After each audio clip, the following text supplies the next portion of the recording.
বলিউডের ছোট নবাব সাইফ আলী খানের উপর হামলার ঘটনা নিয়ে একের পর এক বেরিয়ে আসছে চাঞ্চল্যকর তথ্য।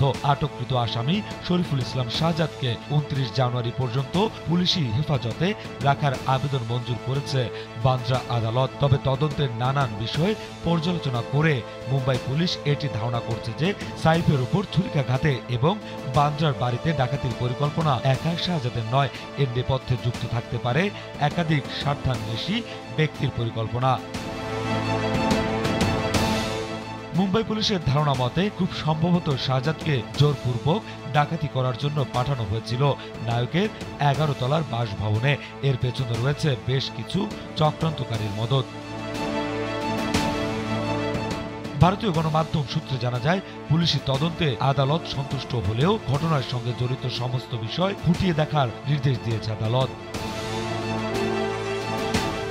এই ঘটনার তদন্ত স্বার্থে কি কি সমস্যা এবং প্রশ্নের সম্মুখীন হতে হচ্ছে সেটি সম্পর্কেও আদালতে বিস্তারিত জানিয়েছে মুম্বাই পুলিশ। তবে অভিযুক্ত শাহজাদ ধারালো ছুরি নিজেই কিনেছিলেন নাকি অন্য কেউ সেই অস্ত্র সরবরাহ করেছিল, এ নিয়ে এখনো প্রশ্ন রয়ে গেছে।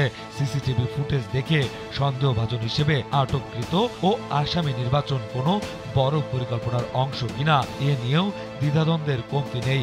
এ কারণেই পুলিশি হেফাজতের সময় বাড়ানোর আবেদন করেছিল মুম্বাই পুলিশ। এছাড়াও অপরাধীর পরিধানকৃত জুতার খোঁজ এখনো মেলেনি, তা নিয়েও ধোঁয়াশা রয়ে গেছে। এদিকে আগের থেকে বেশ কিছুটা সুস্থ হয়েছেন সাইফ। বিনোদন ডেস্ক, কালবেলা।